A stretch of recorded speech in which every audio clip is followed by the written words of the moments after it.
tema que, siendo de primero de derecho, pues tiene que servir para animar al estudio del derecho y para ir conociendo una de las ramas de más futuro profesional y más interesantes ahora, que es el derecho penal económico, ¿no?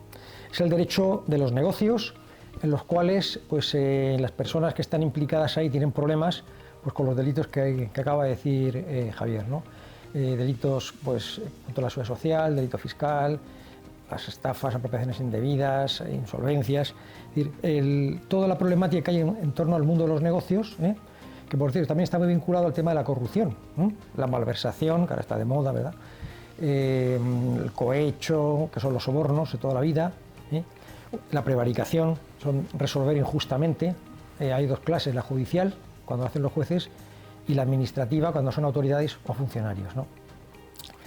Pues nada, quiero efectivamente abrir un campo aquí, un camino en el conocimiento de la delincuencia económica, que es un tema que yo no estudié cuando hice la licenciatura, que existía antes de Derecho, y que eso en este momento es una parte de las más importantes del derecho penal especial, es decir, del mundo de los delitos.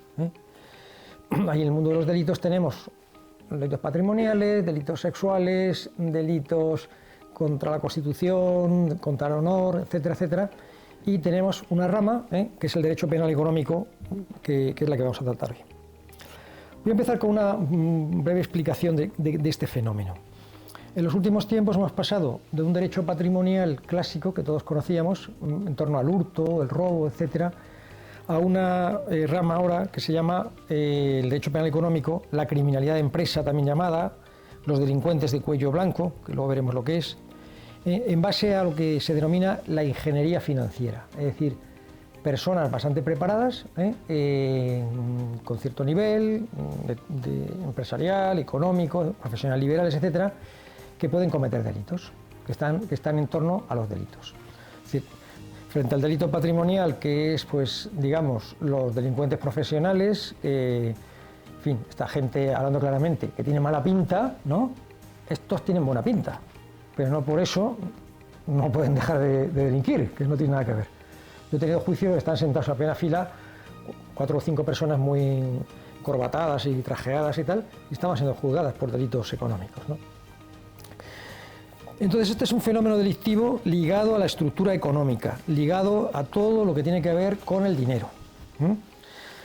Y fundamentalmente en los últimos tiempos con fenómenos que os sonará mucho, ¿no? El urbanismo, con los planes de urbanismo, las licencias para construir, el tema del mercado, la sociedad de consumo, todo lo que hay en torno a ese mundo, o el tema de las tecnologías de la información, que no es solo un sector, sino que informa nuestra vida, ¿no? Hoy día, que voy a contar, ¿no? El tema de las redes, todas estas cosas que nos dais mil vueltas con la brecha digital a los que estamos del otro lado, ¿no? Que nos hemos tenido que adaptar también, ¿no? También está el tema del Estado. El Estado interviene, cada vez interviene más. No es un Estado socialista, guión comunista, de planificación económica, no es un Estado donde no haya libertades. Las hay, es un Estado democrático, pero un Estado que también es intervencionista y que le importa mucho defender lo que llama el Estado fiscal. Si no se recaudan impuestos, el Estado no puede funcionar, y de luego creo que se recaudan bastantes, y el impago de esos impuestos, cuando alcanza determinada cantidad, en este momento está puesto el listón en los 120.000 euros, se convierte en un delito fiscal, que tiene penas de hasta 6 años de prisión y multa de hasta el sextuplo de la cantidad defraudada. Entonces, los delitos socioeconómicos, que es algo que me estoy dedicando yo ahora, son delitos que aparecen en la ley penal, es decir, en el Código Penal, en alguna otra ley, ¿verdad?, como la ley de contrabando, por ejemplo, y están vinculadas las conductas que se regulan ahí al hecho criminal económico. Se protege, bien jurídico, el orden público económico general, es decir, todo lo que es necesario para que haya una actividad sana en el mundo de la economía. Afecta a los particulares, afecta a las empresas, pero también tiene que ver con el Estado. La regulación está en la Constitución del 78 en cuanto a los principios fundamentales. Por ejemplo, se reconoce la libertad de mercado y la libertad de empresa, se reconoce la iniciativa pública también en la actividad económica, y se reconoce también la posibilidad de que el Estado pueda planificar la actividad económica general pero claro, no con un sistema de planificación centralizada, como el antiguo Estado soviético, ¿no? Sino una planificación que prácticamente no se hace, por cierto, orientativa y para establecer una regulación y una hoja de ruta, como se dice ahora, ¿no? En la economía. El conjunto de la materia está aproximadamente contenida en unos 85 artículos del Código Penal, de los artículos 257 a 318, el Código Penal tiene más de 600 artículos, y trata materias y títulos como los delitos contra el orden socioeconómico, y otras materias como delitos contra la administración también pública, donde está el uso de la corrupción política.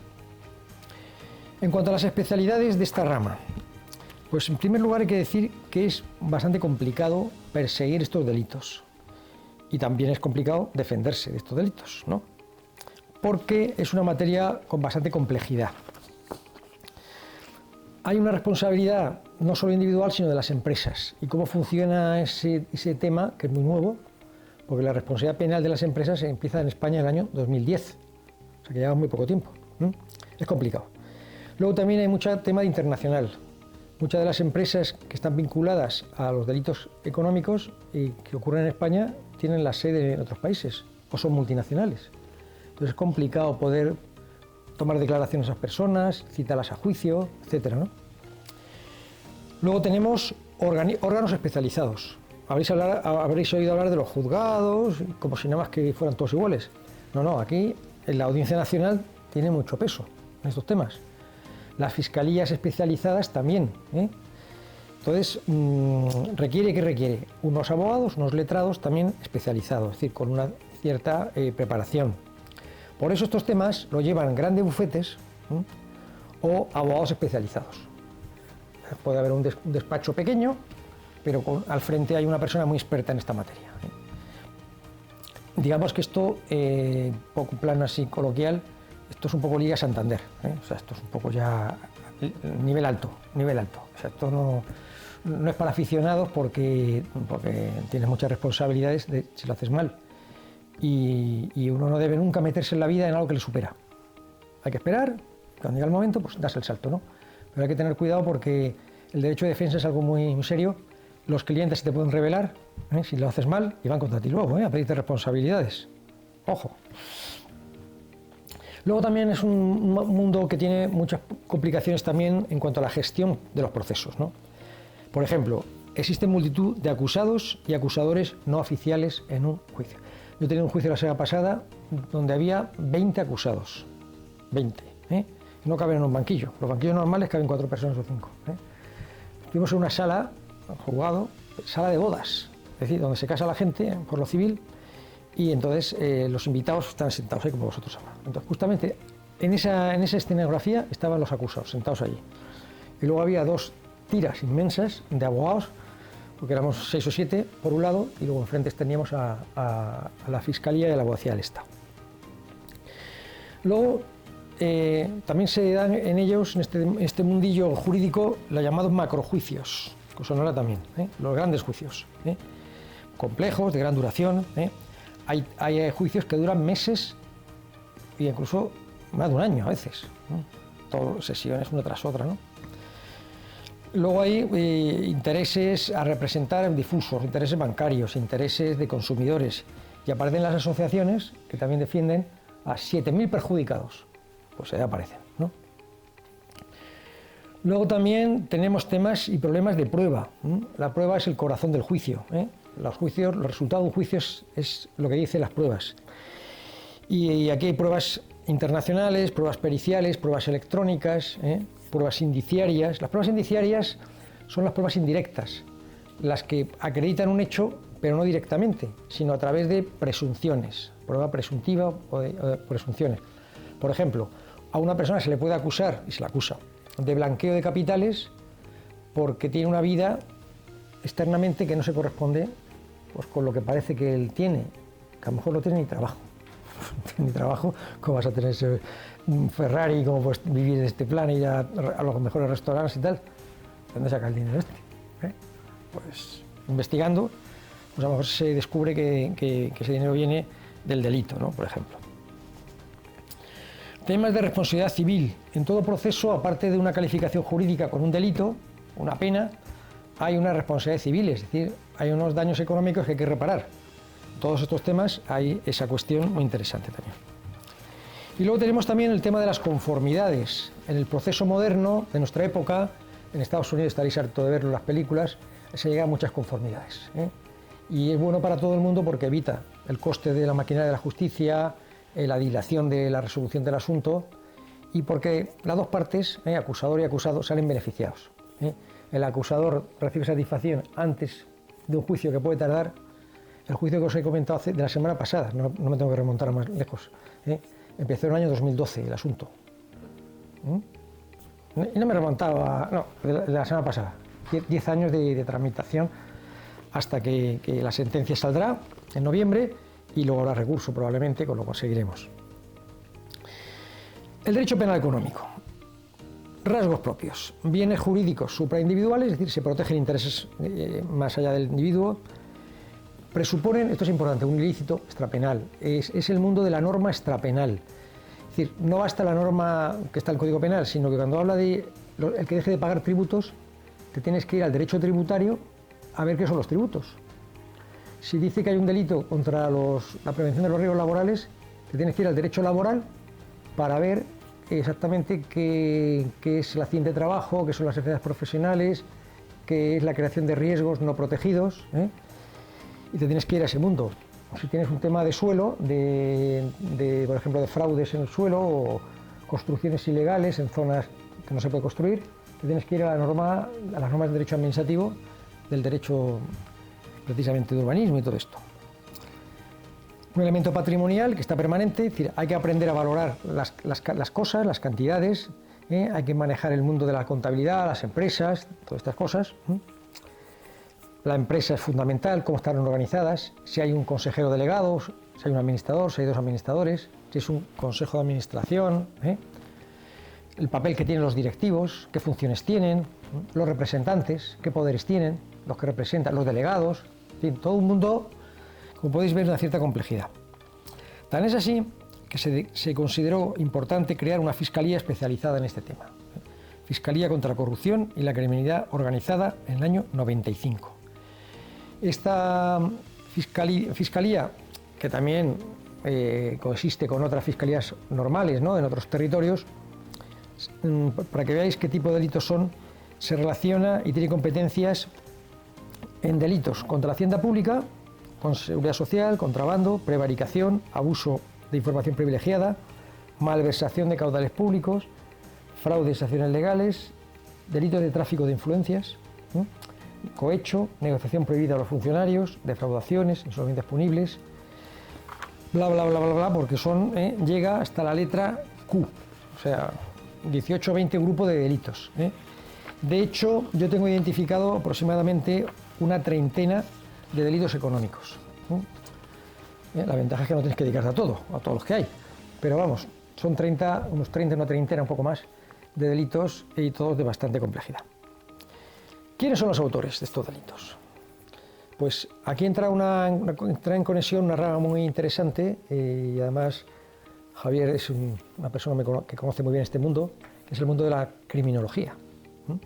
El tratamiento del delito antes de y después, la prevención del delito y la forma de tratar al delincuente, etc. Porque hay autores especializados, el que se llama el perfil de autor, autores que no son los mismos en un delito sexual, que en un delito patrimonial, que en un delito económico, que en un delito de otro tipo. Hay perfiles criminológicos, ¿no?, determinados. Estos son los que se denominan, no sé si conocéis esta expresión, delincuentes de cuello blanco, que la expresión viene de que antiguamente todos los directivos, funcionarios, etcétera, llevaban camisas blancas. Ahora con la modernidad, pues se llevan camisas de rayas o camisas de colores y incluso últimamente algunos que no llevan ni corbata, ¿no? Porque la camisa de cuello lo que requiere es una corbata, porque si no, pues te pones un polo, te pones otro tipo de cosa, y hay trabajos efectivamente. Todo el mundo de la informática, por ejemplo, ahora, todos estos gente que son absolutamente unos cerebros, ¿eh? Todos van con polos y con, en fin, otro tipo de atuendos, ¿no? O sea que este tipo de gente se llama así porque Sutherland acuñó esta expresión, la white collar crime, ¿no? Los delitos de cuello blanco. Este Sutherland es un sociólogo, fue un sociólogo, perdón, falleció en el año 50, 1950, y estuvo en muchas universidades. Era una persona que pasó por Minnesota, Chicago, Columbia, Wisconsin, Indiana, etc. Y cuando estuvo en la Universidad de Chicago, publicó un libro muy interesante que os recomiendo. Se llama El mundo de los ladrones profesionales, 1937. Que le guste el derecho penal, que le vaya gustando la criminología, que es la rama del derecho que tiene más seguidores y además el mayor número de asuntos. En España todos los años hay unos 7 millones de asuntos nuevos que van a los tribunales, 7 millones, y el 60% son de penal. O sea, es la rama que tiene más salidas, sale más en la tele, los juicios que salen no suelen ser juicios, en fin, juicio de familia, sí, pero porque la señora ha raptado al niño o lo que sea, o el marido ha pegado a la esposa, a la mujer y tal.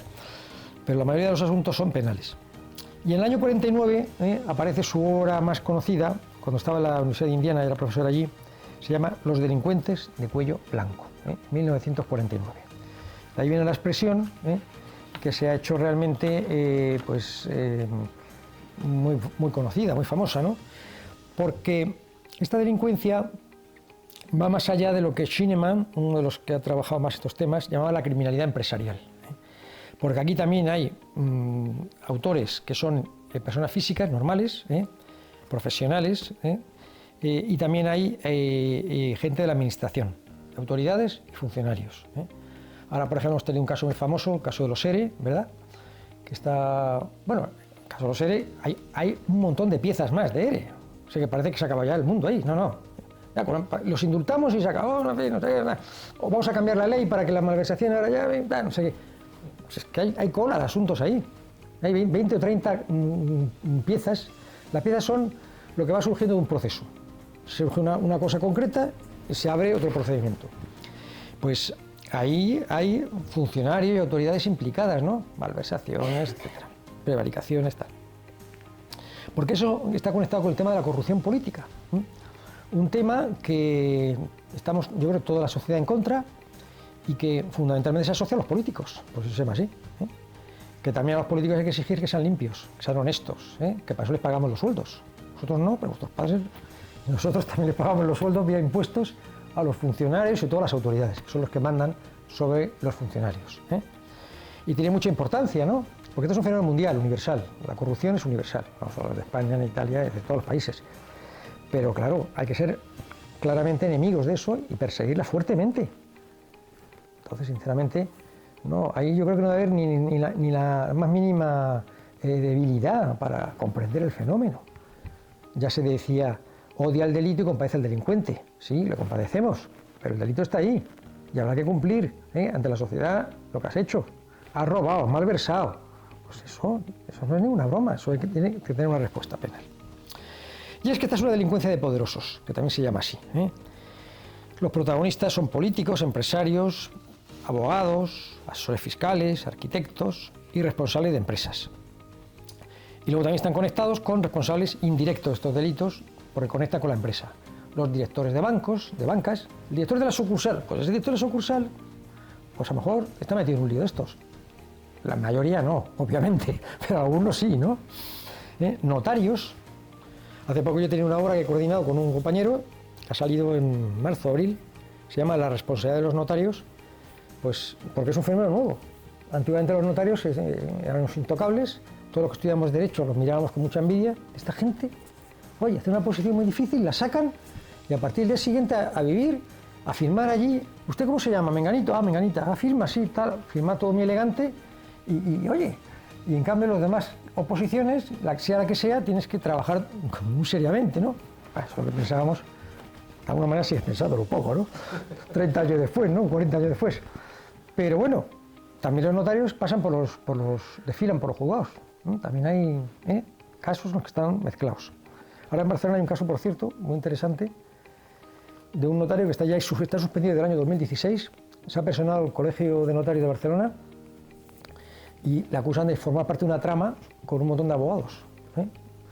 y le piden un montón de años de prisión a este señor. Bien.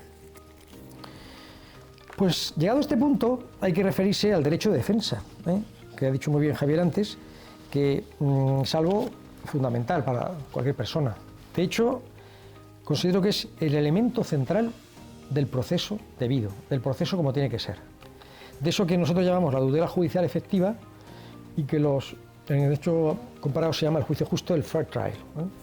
Entonces, ese derecho al juicio justo implica fundamentalmente la posibilidad de que el acusado pueda defenderse. Pueda defenderse y, por tanto, en base al principio de contradicción con la acusación, pueda realmente en igualdad de partes, porque el proceso tiene una estructura bilateral a dos partes, pueda realmente llevarse a la mesa del tribunal lo que ha sucedido, por qué y quién tiene que ver, qué responsabilidad tiene en ese asunto. Esto supone que la justicia de nuestra época tiene que ser una justicia donde el que se sienta en el banquillo tiene la presunción de inocencia. Hombre, mejor es no sentarse en el banquillo, ¿no? A lo mejor tiene doble presunción de inocencia, si permitís la broma. Pero evidentemente hasta que no hay una sentencia firme, como se ha dicho aquí hace un momento, no se puede decir que esa presunción de inocencia ha desaparecido. Porque te pueden condenar en primera instancia, pero en vía de recurso, el Tribunal Supremo te da la razón. Bien. Pues el derecho de defensa supone efectivamente la posibilidad de presentar pruebas, de oponerte a las pruebas de la otra parte y de presentar tus alegaciones. Las alegaciones son los argumentos. Todo abogado, como si fuera toda una escena de boxeo, 1, 2, prueba y alega, prueba y alega. La prueba sin alegaciones buenas, sin argumentos buenos, se queda ahí. Y por mucho bla bla bla que le des, si no tienes pruebas, eso no prospera. El bla bla bla fuera del tribunal. En los tribunales hay que traer pruebas y hay que defenderlas bien. Hay una palabra que me gusta bien emplear, no sé si la conocéis, la podéis emplear porque es muy jurídica, que es el argumentario. El conjunto de argumentos que un letrado, una letrada, presenta ante el tribunal. Y esa posibilidad es tanto acreditar hechos favorables como combatir acusaciones y además recurrir a algo, que es un tema que a mí me ocupa bastante, tengo un libro ya que llevo a 6 ediciones, que es que está prohibida la prueba ilícita. Las pruebas ilegales no valen. El Estado no puede ponerse a la altura del delincuente y tratar de condenar a la gente vulnerando derechos fundamentales. Entrando en tu casa a registrarla sin un mandamiento judicial, por ejemplo. Obteniendo la confesión, como se hacía en el sistema inquisitorial, el medievo, con tormentos y golpes y sin saber de qué te acusaban, ni quiénes te acusaban, porque las sentencias en aquella época ocultaban el nombre de los jueces. Entonces ni siquiera sabía quién te había condenado ni nada, ¿no? Hoy día es importante porque existe la posibilidad de recusar al juez si consideras que no es imparcial. Está previsto. Bien. Tan importante es el derecho de defensa que constituye un principio fundamental del derecho de la Unión Europea. Está establecido así en sentencias muy variadas. Y el derecho de defensa fundamentalmente se desarrolla a través de la asistencia letrada, es decir, a través de juristas que os convertiréis con el tiempo en abogados y que asistiréis a vuestros defendidos a través de una relación de confianza. Es decir, igual que uno va al médico, hombre, puedes ir al médico de la Seguridad Social, que es el que te toca, también puedes ir al abogado al turno de oficio. Pero tanto como médico como abogado, por poner 2 ejemplos, yo os animo a que estudiéis, a que descolléis y probablemente que podáis ejercer una función de mayor confianza, porque la diferencia que hay entre un abogado, digamos, de pago, como se dice normalmente, y el de oficio, es que el de pago debe tener menos casos y te puede atender mejor. Y de hecho todos los humanos aspiramos a que nos traten y que nos den el tiempo que necesitamos y cuidemos y tal. Ahora con el lío que hay aquí en Madrid, pero no es un tema de Madrid, es en toda España. Entre otras cosas que faltan médicos. Y eso no se soluciona protestando o que haya más médicos. Es que el médico se tarda 7 o 8 años en hacer. Eso no, como jueces, faltan jueces. Sí, pero es que los jueces también se tardan en hacer. Primero hay que hacer una carrera de Derecho, luego hay que hacer una oposición, luego hay que ir a la escuela judicial, luego hay que superarlo. Y para ser juez, pues te puedes tirar Pues un mínimo de 12 años, tranquilamente. Y los médicos igual. No, pero bueno, no pasa nada, poco a poco. Cada día tienes afán, y poco a poco. Y al final dice, si soy juez.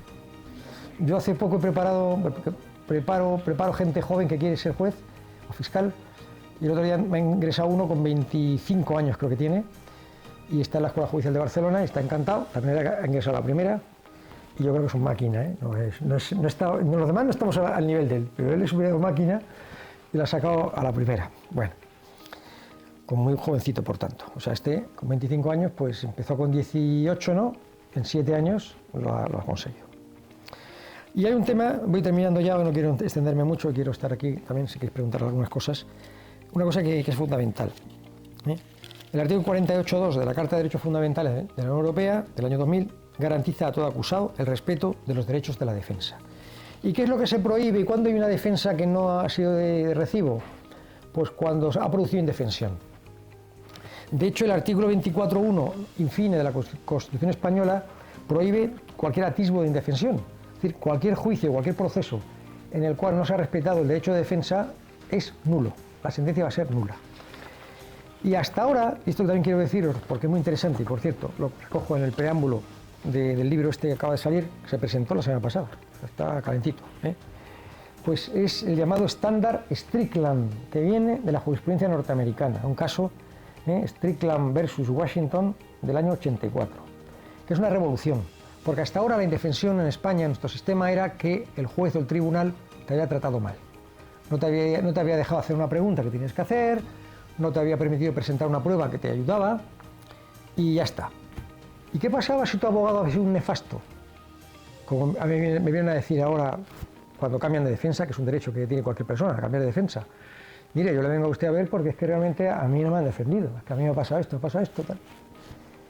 Y claro, pues te lo crees, porque yo he estado más de 30 años viendo juicios, que he visto abogados de mucho nivel, y muy diferente nivel, y he visto defensas malísimas. Y he dicho, este señor se está cargando este asunto y yo no puedo ponerme del lado de este porque perdería la imparcialidad. Estoy en el medio. Y alguna vez te has planteado, esto es para denunciarlo ante el Colegio de Abogados, lo que estoy viendo aquí. Pero luego, no sé si te pones blando o lo que sea, después, bueno, allá películas, porque tampoco me corresponde a mí. Es el Colegio de Abogados el que debe velar disciplinariamente por esto, o un cliente quejarse de su abogado. Bueno, pues el estándar Strickland dice que también puede haber indefensión por una mala praxis del abogado. ¿Y esto a qué nos anima a todos? Pues a mejorar los estándares de trabajo, de estudio, a defender una buena abogacía, tan fundamental como una buena justicia, como una buena policía, Todos queremos las cosas que estén bien, no debemos quedarnos con mediocridades. Hay que romper con la medianía y la mediocridad. En una sociedad como esta bastante competitiva. Y que por cierto somos ya 8.000 millones aquí ya en el planeta Tierra. Ya hemos alcanzado esa cifra. Bueno, pues efectivamente este tema es muy interesante porque yo ya de mi época de juez también conocía ya algunos casos en los que se acusaba a un abogado de deslealtad profesional, que es el típico delito del que se les acusaba, pero también de apropiación indebida. Es decir, tu cliente consigue, yo qué sé, los 200.000 euros que reclamaba y en vez de dárselos a él, hombre, no te vas a quedar con los 200.000 porque se notaría demasiado, pero te quedas con una cantidad inadecuada antes de que te acepte tu minuta, antes de que te acepte tus honorarios. Porque si los honorarios del abogado son muy elevados, el cliente puede quejarse ante el Colegio de Abogados. Porque tampoco puede ser que se legalice pues, el abuso en ninguna profesión. Ojo, por tanto, porque eso debe animar a, no sé, ponerte las pilas, como se dice vulgarmente, procurar aprovechar los años de estudio de la carrera, del grado, y de ahí catapultarte a más cosas, al máster, al FIT, lo que sea, a oposiciones si las quieres hacer, o en general especializarte. Y termino ya con el último punto, que diréis, vaya, lo he dejado para el final. Pues sí, la defensa de estos autores, la defensa de los autores de los delitos económicos.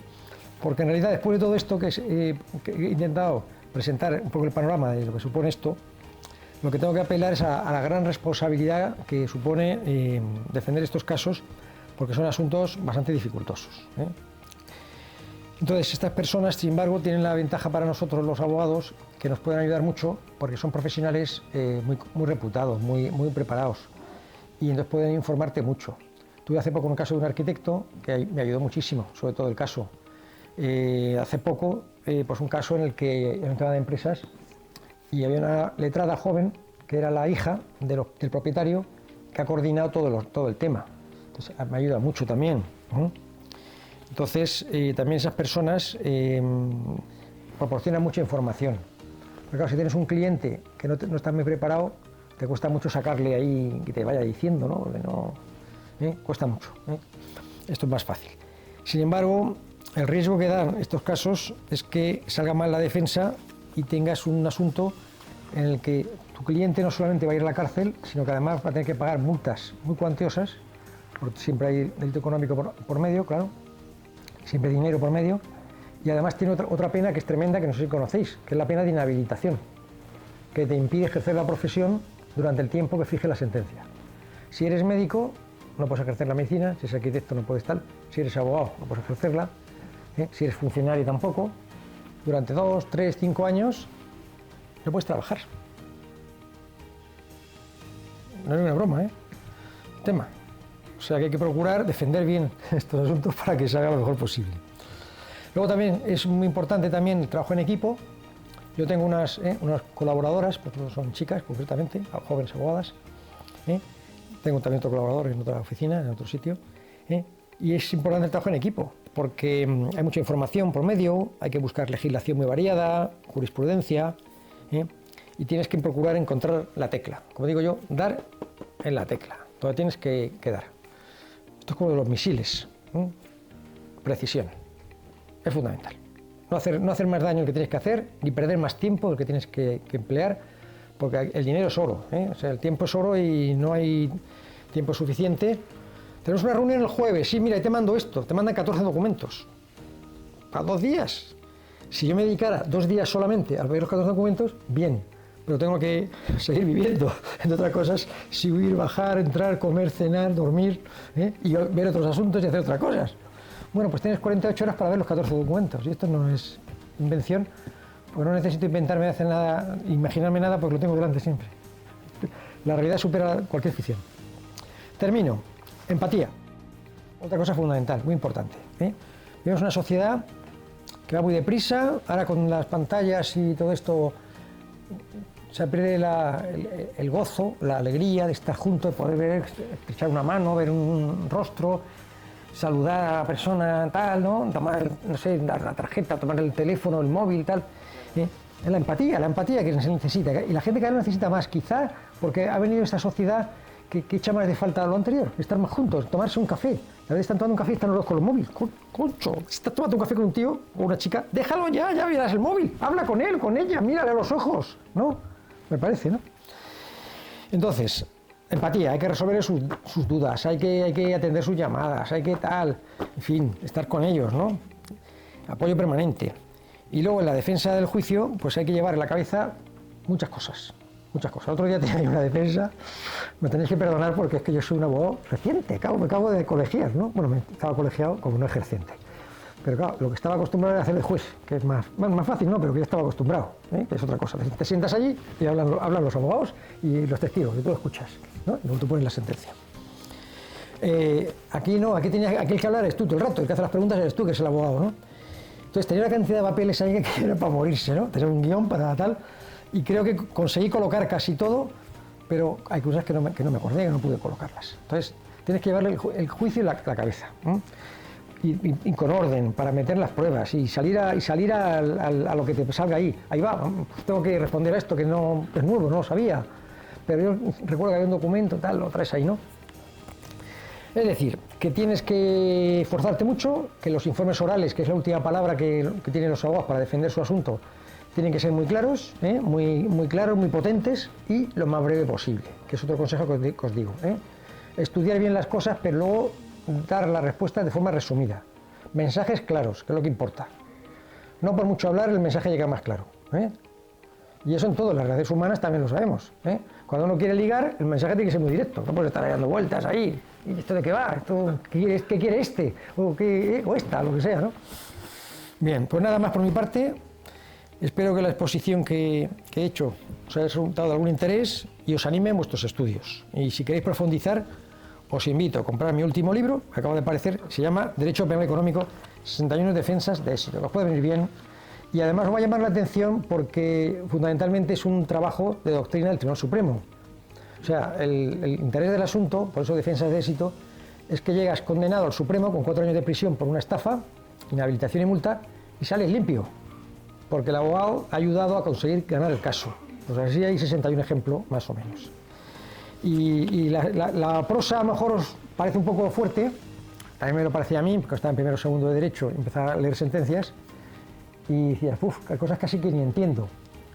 Pero poco a poco te vas familiarizando y llega un momento, cuando os llegue, que escribiréis, como me pasa a mí ya, de tal manera que pareces del Tribunal Supremo también. Escribes como ellos ya, como los magistrados, porque te has convertido también en eso. En un jurista importante, jurista que ha llegado alto. Pues nada más, espero que os haya gustado esta breve intervención y estoy a vuestra disposición para cualquier pregunta que queráis hacerme. Muchísimas gracias. Gracias.